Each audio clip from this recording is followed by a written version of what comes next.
E aí, pessoal, na aula de hoje nós faremos alguns exercícios de funções, mais especificamente sobre a montagem da equação. Como assim? Toda função entende-se que ela representa uma determinada situação. Então, eu olho para uma situação, para um contexto, e vou fazer isso se tornar uma equação onde eu possa aplicar em todas as hipóteses possíveis, certo? Então, nós vamos fazer isso aqui com algumas questões, vamos ler o enunciado, vamos criar uma equação matemática que represente ela, beleza? Então, vamos lá. Primeira questão.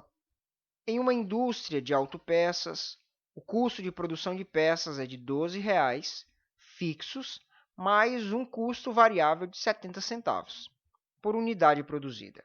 Se em um mês foram produzidas X peças, então a lei que representa o custo total dessas X peças é. O que nós temos nessa questão? Nós temos alguém que tem uma indústria de produzir peças para carros, né, para automóveis, e para produzir essas peças, esse indivíduo ele tem um gasto. E ele acaba falando aqui de dois gastos, um gasto que é fixo e de um gasto que é variável. Quando a gente diz que o gasto é fixo, quer dizer o seguinte: não importa se ele produzir milhares de peças, ou apenas algumas dezenas de peças, ou se ele não, se ele não usar, não fabricar peça nenhuma. Independente disso, ele tem um gasto fixo, que ele vai dizer aqui que é um gasto de R$ 12. Esse gasto de R$ 12 poderia ser uma ajuda de custo na energia, alguma coisa. De uma forma ou de outra, nem que a fábrica não produza naquele dia, ele tem que gastar esses R$ 12 naquela semana, eu não sei, a questão não especifica. Então ele tem um gasto fixo de R$ 12 e esses R$ 12 não mudam, certo? Então tem que colocar eles na ponta da caneta na hora de calcular o quanto ele gasta. E ele fala também do gasto variável, que é de 70 centavos por unidade produzida, certo? Por que esse gasto é variável? Porque esse aqui vai depender da quantidade de peças produzidas. Então, se ele produzir uma peça, ele vai ter um gasto de 1 vezes 70 centavos, que vai dar R$ 1,40. Perdão, 70 centavos, né? 0,70 centavos. Se ele produzir duas peças, então ele vai gastar 2 vezes 70 centavos, que aí sim dá 1,40. E por aí vai. Quanto mais peças produzir, mais nós gastaremos aqui 70 centavos, tá certo? E é por isso que a conta do custo dele fica assim, ó. O que ele vai gastar com a empresa dele é igual os R$ 12 que ele vai ter que gastar, quer produza pouco, quer produza muito, R$ 12 ele vai ter que gastar, mais 0,70 vezes x. Por que os 70 centavos está multiplicado por x? Porque vai depender da quantidade de peças. Se ele produzir duas peças, 0,70 vezes 2. Se ele produzir uma peça, 0,70 vezes 1. Então, isso aqui depende de quantas peças ele produz. E esse aqui ele vai ter que gastar, produzindo muito ou pouco, ele tem que gastar esses R$ 12, tá certo? E agora? Bom, nós vamos olhar qual alternativa vai dar essa ideia aqui do gasto que o indivíduo tem. 12 mais 0,70x. E a alternativa aqui, no caso, é a alternativa C, 12 mais 0,70x. Tá bom? Então é isso. Geralmente, em montagem de funções, nós temos um valor fixo e um valor variável. O fixo é o que a gente gasta independente do que produz, e o variável depende do que produz ou do que você compra. Então, alternativa C. Segunda questão. Para custear seus estudos, um estudante oferece serviços de digitação de textos. O preço a ser pago pela digitação de um texto inclui uma parcela fixa, olha aí a ideia do fixo de novo, e outra parcela que depende. Se depende, é porque ela é variável, né? Depende do número de páginas digitadas. Se a parcela fixa for de R$ 4, então a fixa é R$ 4, e cada página digitada é 1,60. Então a quantidade de páginas digitadas de um texto, cujo serviço de digitação custou R$ 39,20, será igual a. Então vamos imaginar, alguém vai pagar um indivíduo para digitar um texto para ele, certo? Hoje esse negócio quase não existe mais, mas antigamente, quando o computador era mais difícil, era muito comum pagar alguém para digitar os trabalhos da escola ou coisa do tipo. O que esse cara está fazendo aqui é assim? Olha só, quando você chega e contrata a pessoa para fazer a digitação, não importa o tamanho do texto, você já tem que pagar R$ 4. Aí ele vai começar a digitar o seu trabalho. cada página vai custar R$ 1,60, certo? Então, como é que a gente monta isso aqui? Vamos criar uma função que representa quanto a pessoa vai pagar, certo? Essa função ela vai representar qualquer situação.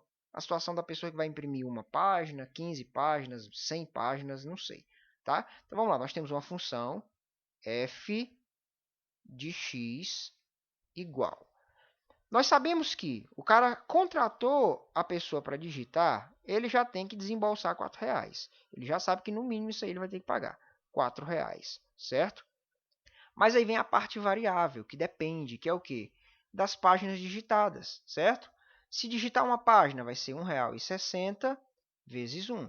Se for duas páginas, R$ 1,60 vezes 2. Então, veja que esse valorzinho aqui, ele fica variando, né? Depende de quantas páginas serão digitadas. Por isso que a gente coloca a letra x, 1,60 vezes x, que é o que a gente vai fazer aqui na nossa função. O cara paga R$ 4 mais R$ 1,60 multiplicado por x. O que é o x mesmo? É a quantidade de páginas que foram digitadas. A questão pediu para a gente montar a função? Não, não pediu. Mas para resolver a questão, tem que montar a função primeiro. Agora que eu montei a função, eu posso analisar qualquer hipótese possível. E ele dá uma hipótese aqui para a gente, e aí então nós vamos descobrir. Mas antes de ir para a resposta, preciso te explicar. O que é esse x? Aqui é o seguinte, quando eu tenho uma quantidade de páginas, eu jogo essa quantidade de páginas aqui, faço o cálculo e acho o preço que o indivíduo tem que pagar. Tá? Sempre o que fica aqui, o y ou o f de x, é o valor final. Aqui é o valor que eu aplico. Então, eu aplico uma quantidade de páginas, digito uma quantidade de páginas e tenho um valor final para pagar. Quando a questão diz que a digitação custou R$ 39,20, significa que eu não vou colocar R$ 39,20 aqui. R$ 39,20 é a quantidade de páginas. Eu vou jogar o preço, ou seja, a conta deu R$ 39,20. E o que é que a questão está querendo saber de mim? Ele quer saber a quantidade de páginas digitadas. Então, ele está dizendo, olha, a conta deu R$ 39,20. Quantas páginas foram digitadas? Não é isso? É o que a gente vai descobrir agora. Então, para pagar um total de R$ 39,20, é isso? Então, eu tenho os R$ 4 fixos mais R$ 1,60 vezes a quantidade de páginas que eu ainda não sei quanto que é, tá bom? O que eu posso fazer? Esse 4 aqui está positivo, passa para cá negativo. Vai ficar assim, R$ 39,20 menos R$ 4 será 1,60 vezes x. R$ 39,20 menos R$ 4, 39 menos 4, R$ 35,20 é igual a 1,60 vezes x. Bom, vamos continuar aqui. Perceba que o 1,60 está multiplicando o x, então ele passa dividindo, tá bom? Então fica 35,20 dividido por 1,60 igual a x. Mas eu já vou inverter logo para a gente ganhar tempo. Tá? Então vai ficar aqui o x igual 35,20. O 1,60 está multiplicando, ele vem para cá dividindo. Veja que eu só troquei de lugar os membros. A gente pode fazer isso sem problema nenhum. Sempre que a gente muda todo mundo de lugar, não tem problema. Então, esse está aqui, passou para baixo do 35,20, certo? Como que a gente faz essa divisão aqui? Nós, em primeiro lugar, eliminamos esse zero depois da vírgula, porque ele não flui nem contribui. Nós temos aqui um número depois da vírgula, que aqui é 35,2 e aqui é 1,6. Para acabar com um número depois da vírgula, eu multiplico por 10. Então, multiplica por 10 em cima e multiplica por 10 embaixo. E agora? Bom, 35,2 vezes 10 dá 352. 1,6 vezes 10 dá 16. Então, quanto que é 352 dividido por 16? Vamos montar aqui, ó, 352 dividido por 16. O 3 é menor que o 16, então vou usar o 35. E a pergunta é, quantas vezes o 16 cabe dentro do 35? E a resposta é 2, porque 2 vezes 16 dá 32. Então, 2 vezes 16 dá 32, então eu vou colocar ele aqui negativo. Aí eu faço a subtração, 35 menos 32, sobra 3. Aí desce o 2 daqui, ó. Bom, quantas vezes o 16 cabe dentro do 32? 2 vezes. 2 vezes 32, 32. Então, aqui acabou sobrando nada. Então, a resposta é x igual a 22. O que isso significa? Significa que, para pagar esse valor de R$ 35,20, o indivíduo tem que ter entregado um trabalho, né, alguma coisa para digitar, que acabou consumindo 22 páginas, certo? Então, a alternativa E é a alternativa correta. Recapitulando, nós criamos uma função que representa qualquer hipótese. Aí depois nós fomos para uma hipótese específica, onde a conta dá 39,20, certo? E aí a gente desenvolveu o cálculo e chegou nessa resposta. Terceira questão. Um dos tanques de uma plataforma petrolífera tem a forma de um cubo de aresta de 10 metros. Aqui é o formato de um cubo, tá? Essa gravura não está no enunciado da questão, mas eu estou colocando aqui para ilustrar. Se a aresta é 10 metros, o cubo tem todos os lados iguais, certo? Então, ó, aqui nós temos 10 metros, aqui nós temos 10 metros e a altura dele também é uma altura de 10 metros. Aí ele fala para a gente considerar inicialmente o tanque vazio, então imagine que isso aqui é um tanque de petróleo, esse tanque está vazio, e ele diz que no certo instante é aberta uma válvula que verte petróleo para o tanque, então meio que uma torneirinha é aberta aqui, e ela começa a jogar petróleo aqui dentro. E ele diz que o fluxo de água é de 4 metros cúbicos por hora, ou seja, a cada hora que se passa, ele joga lá dentro 4 metros cúbicos. Para quem não sabe, 4 metros cúbicos é 4.000 litros, tá certo? Então, dentro de uma hora, ele consegue jogar 4.000 litros de petróleo dentro desse tanque, até este ficar cheio.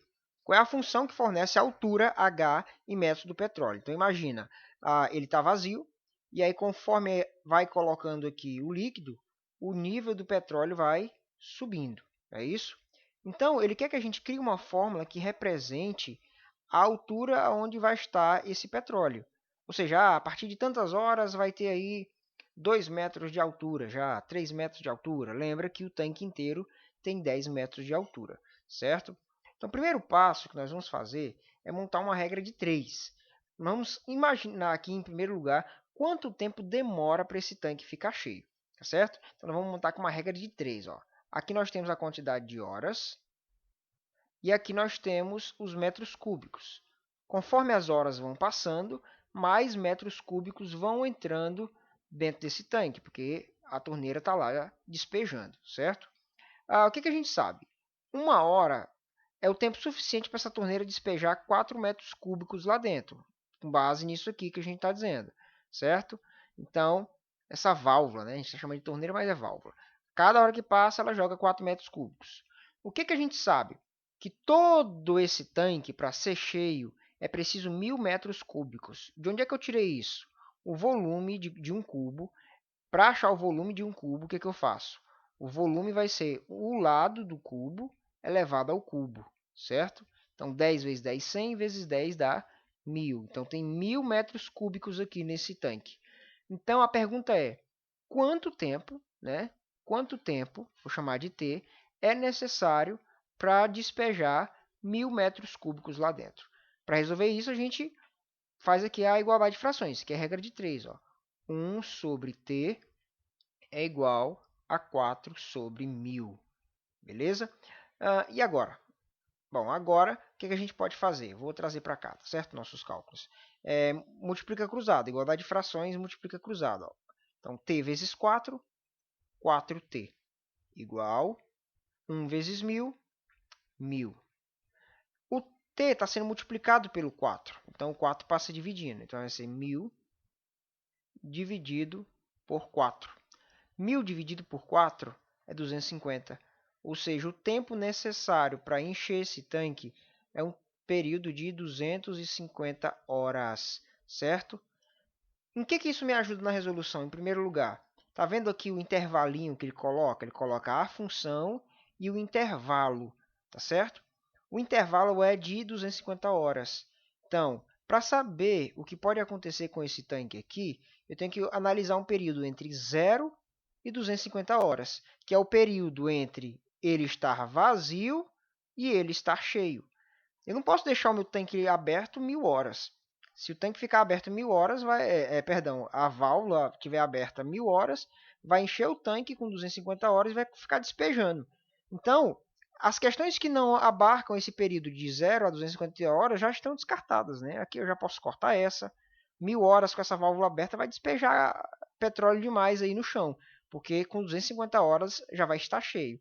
Logo, eu já excluo também a alternativa D e já posso excluir também a alternativa E. Então é isso. O tanque vai do vazio ao cheio num período de 250 horas. Por isso que o tempo fica entre 0 e 250 horas, como está na letra A e na letra C. Eu preciso analisar agora, gente, a subida do nível da água, certo? Vamos imaginar que a gente está olhando aqui de frente para esse tanque, a gente teria mais ou menos essa visão aqui. Ó. Deixa eu fazer um risco aqui, para a gente poder separar isso aqui, certo? Aqui já seria a parte de baixo do cálculo. Você faz tudo isso aqui, aqui você já faz uma separaçãozinha. Imagina que você está lá de pé, olhando para o tanque. Se você olhar ele de frente, você vai enxergar isso aqui, ó. Tá certo? E aí a água vai sendo despejada, e aí o nível do tanque vai subindo. É isso?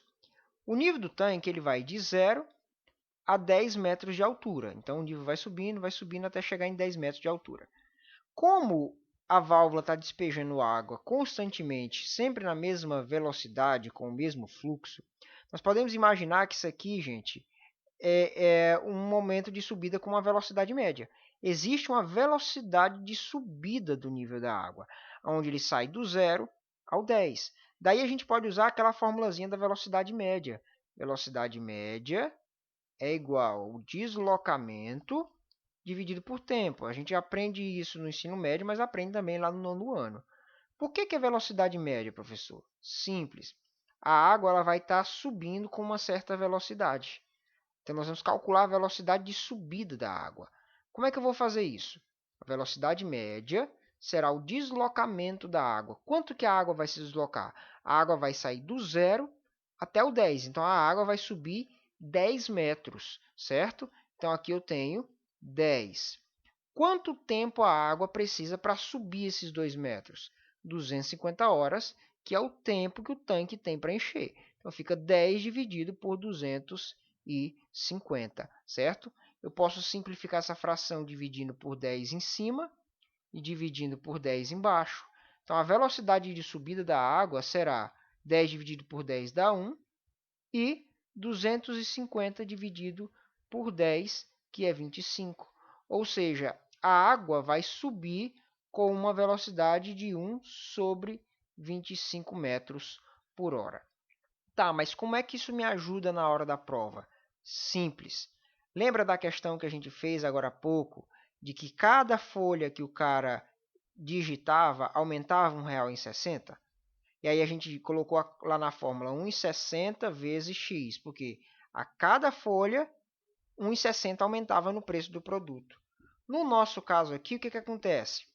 A cada hora que se passa, 1 sobre 25 metros aumenta.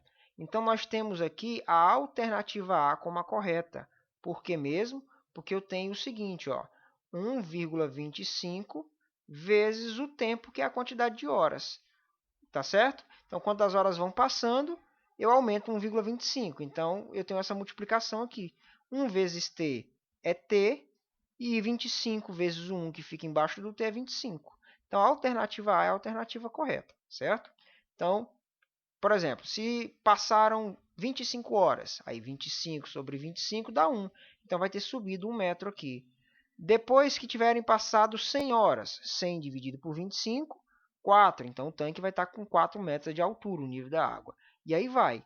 Quando chegar em 250, vai ficar 250 dividido por 25, que dá 10, que é a altura do nosso tanque. Tá bom? Então, primeiro nós descobrimos o intervalo, certo? O tanque ele varia entre 0 e 250 horas, que é o período para ele ficar cheio. E aqui a velocidade de subida da água, 1 sobre 25. Beleza? Resolvida. Quarta questão. Em um telefone residencial, a conta mensal para as ligações locais é dada pela função y igual a x mais b, em que x é o número de chamadas mensais e y é o total a ser pago em reais. No mês de abril, houve 100 chamadas e a conta mensal foi de R$ 170. Já no mês de maio, houve 120 chamadas e a conta mensal foi de R$ 198. Qual o total a ser pago no mês com 180 chamadas? O que é que nós temos que perceber nesse exercício? Nós temos 3 situações apresentadas. 2 que nos ajudarão a enxergar a resposta e uma terceira que é a que interessa. Na primeira situação, o cara fez 100 chamadas e teve que pagar uma conta de R$ 170.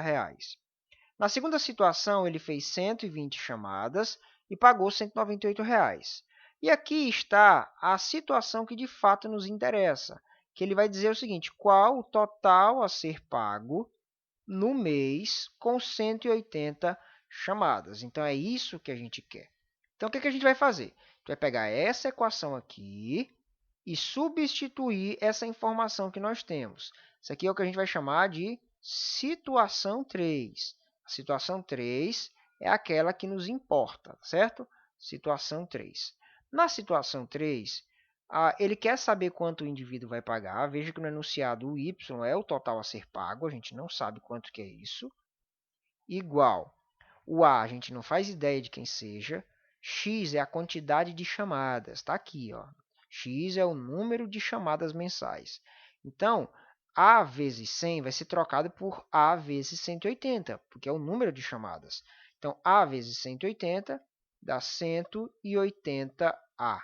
Mais o B, que eu não faço ideia também de quem seja, tá bom? Então, você vai guardar essa equaçãozinha aqui.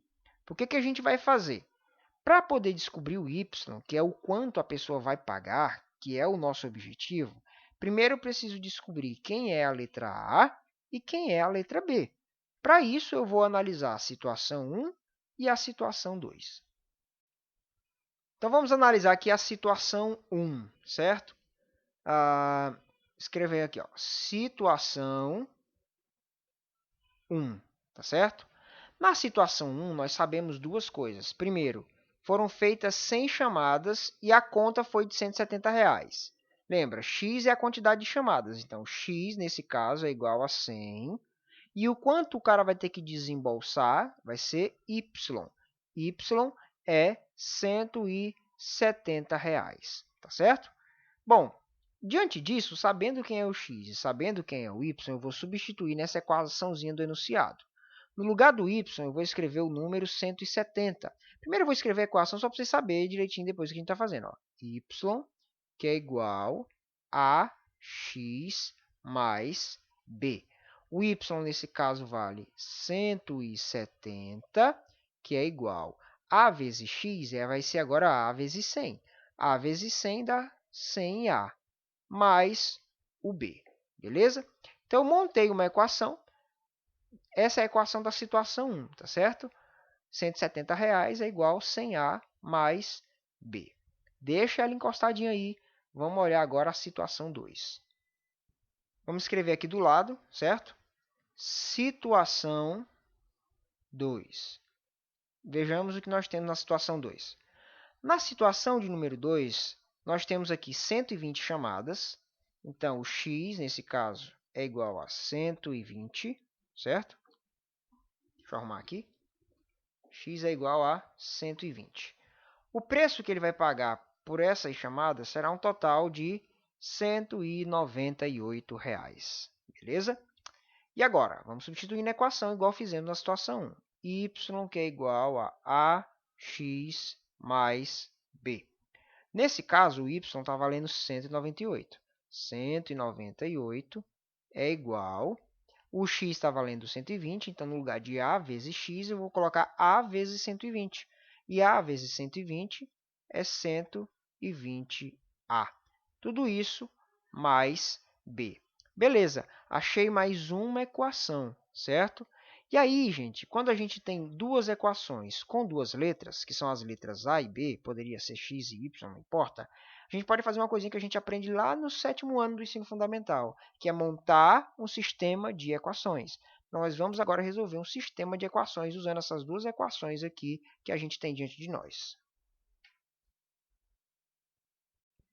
Dois dos conteúdos mais importantes que a gente precisa e usa direto, até em outros conteúdos, É equação do segundo grau, gente, e sistema de equações. Então, a gente tem que estar afiado nisso aí, certo? Do ensino fundamental são uma das principais coisas que a gente aprende.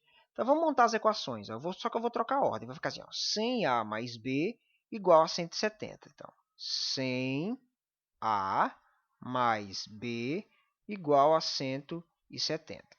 A outra equação eu tenho que 198 é igual a 120A mais B. Vou trocar, vai ficar 120A mais B igual a 198. 120A, deixa eu arrumar esse 120 aqui, que ficou feio. 120A mais B igual a 198. O que a gente aprende no sistema de equações? Quando eu tenho duas letras iguais, eu posso multiplicar uma das equações por menos 1 para trocar o sinal e aí usar aquilo que a gente chama de método da adição. Tudo isso é conceito que a gente aprende em sistemas de equações. Eu estou sendo enfático. Aprenda sistema de equações, porque é essencial para você. Tá? Então, eu tenho essa equação aqui e essa. Eu vou multiplicar essa de cima por menos 1. Eu poderia multiplicar de baixo. Mas, professor, por que você optou multiplicar de cima por menos 1? Porque os valores são menores. Eu gosto de jogar o menos 1 na que for diferente, tá certo? Então, eu vou montar um novo sistema. Vai ficar assim, ó. 100A vezes menos 1 fica menos 100A.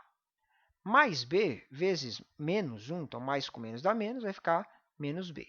Igual 170 vezes menos 1 fica menos 170. A equação de baixo eu vou deixar idêntica, tá? 120A mais B, tudo isso igual a 198. Agora eu vou usar o método da adição, que é o que consiste em adicionar as equações. Letra A com letra A, letra B com letra B e número com número. Então vamos lá, digamos que você deve R$100 para uma pessoa, você tem R$120 para pagar. Você consegue pagar a dívida e ainda ficar com R$20 sobrando, ou seja, 20A. Não é isso? Menos B mais B, ó, você deve R$1 para alguém e tem R$1 para pagar. Cancela, não é isso? Igual, você está devendo R$170 para uma pessoa e você tem 198 no bolso. Dá para você pagar a dívida e ainda ficar com R$28 sobrando. O 20A, então, é igual a 28. O 20 que está multiplicando passa dividindo, fica 28 sobre 20, certo? O que eu posso fazer ainda? Eu posso simplificar essa fração. Eu vou dividir em cima e embaixo por 2. Vai ficar 14 sobre 10. Eu ainda posso simplificar mais ainda essa fração, dividindo por 2 de novo. Vai ficar 7 sobre 5. Então, o A vale 7 sobre 5. Isso me ajuda, porque eu posso pegar qualquer uma dessas equações, ó, essas duas ou essa aqui, e jogar o A. Porque aí eu vou ficar só com uma letra desconhecida, que é o B, que é o que a gente vai fazer agora. Tá bom? Então, vamos lá. Ó. Vou escrever a equação 1 aqui, certo? Lembra, ó, isso aqui a gente chama de equação 1 e aqui a gente chama de equação 2. Na equação 1, eu sei que 100A mais B é igual a 170, tá certo? Bom, o que é que eu posso fazer? Bom, eu posso substituir, porque eu sei que o meu A vale 7 sobre 5, então vai ficar assim, ó, 100 vezes 7 sobre 5, tudo isso mais B será igual a 170, né? Quase não apareceu aqui. Então, é isso que nós temos por enquanto. 100 vezes 7, gente, dá 700. Então, eu vou ter aqui, ó, 700 sobre 5, certo? Mais B igual a 170. Bom, o que mais que eu posso fazer aqui? Bom, então vamos dividir 700 por 5. Como é que a gente faz essa divisão de cabeça? A gente, sempre que divide por 5, gente, basta cortar um zero e dobrar o número. Corta esse zero, fica 70, né? O dobro de 70 é 140, então fica 140 mais B igual a 170. O 140 está positivo, passa negativo, né? Então fica 170 menos 140.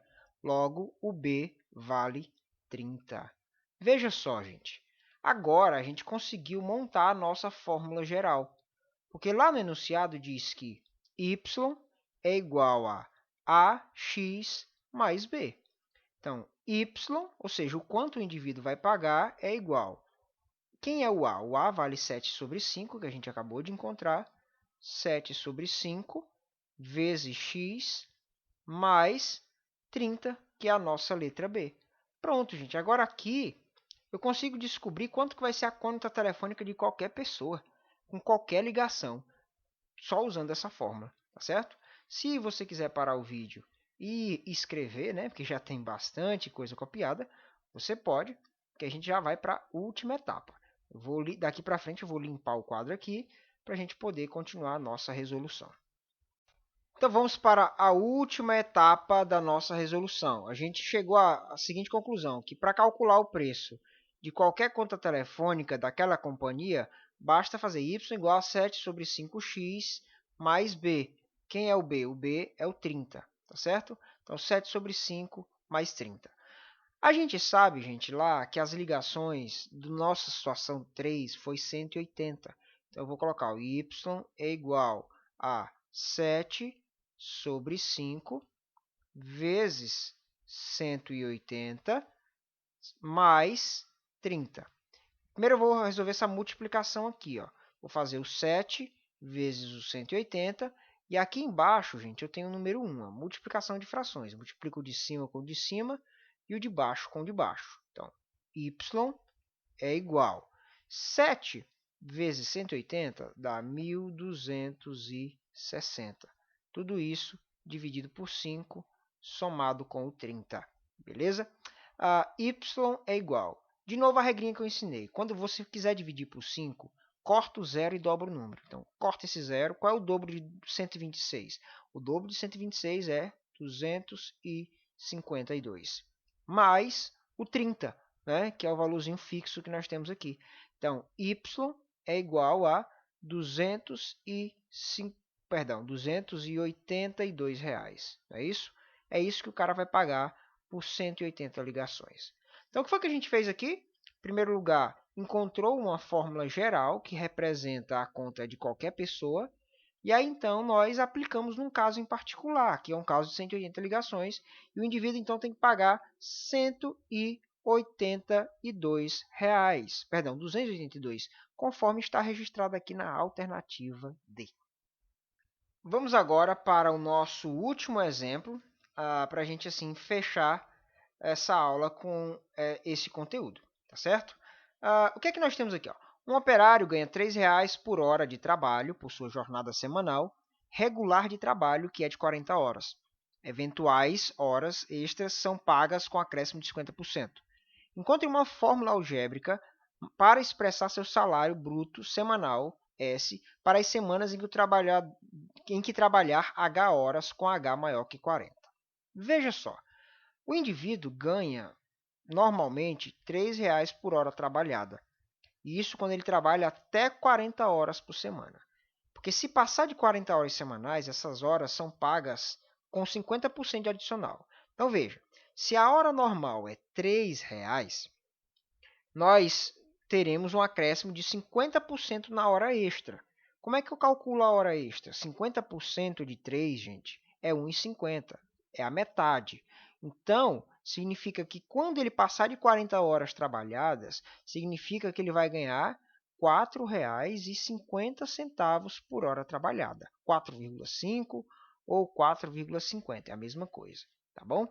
Então, para mim calcular quanto que o indivíduo vai ganhar, o que eu vou fazer? O S, que é o salário dele, será 4,50 vezes X, beleza? Mas aí nós temos um problema, porque aqui o indivíduo está ganhando R$ 4,50 em todas as horas trabalhadas, mas eu tenho que calcular R$ 4,50 apenas no excedente dele, no excedente de 40 horas. Então, significa o quê? Que vai ter 40 horas aqui que ele está ganhando 1,50 a mais, se eu fizer a fórmula, não é isso? Então, digamos que ele trabalhou aí 41 horas. Se eu fizer 41 vezes 4,50, eu estou pagando 4,50 em todas as horas. E não é assim. Se o indivíduo trabalhou 41 horas, eu tenho que fazer o quê? Pagar R$ 3,00 nas 40 primeiras horas e R$ 1,50 na hora excedente. E por aí vai. Se ele trabalhar 50 horas, eu tenho que pagar R$ 3,00 nas 40 horas iniciais e mais R$ 4,50 nas horas extras. Então, o que eu vou fazer para me livrar desse problema? É o seguinte, vamos pegar aqui essas 40 horas que o cara está ganhando 1,50 a mais, que não era para ele ter ganhado. A gente vai fazer 40 vezes 1,50. Por que 40 vezes 1,50? Porque dessas horas que eu vou calcular aqui, 40 delas ele não merecia ter recebido esse 1,50 porque ainda não era hora extra. 40 vezes 1,50 dá 60. Então, para mim ter a minha fórmula da maneira equilibrada, eu vou fazer isso aqui, menos R$ 60. Então, a fórmula é essa, 4,50x menos 60. Por que menos 60? R$ 60 é o que ele ganhou extra nas 40 primeiras horas, que não era para ter ganhado, tá certo? Então é isso, essa é a nossa lista. Algumas bem simples e outras bastante pesadas, mas é esse tipo de coisa que introdução às funções nos cobra. É pensar, imaginar a situação. Então, muitas vezes a gente se depara com coisa difícil mesmo. Valeu!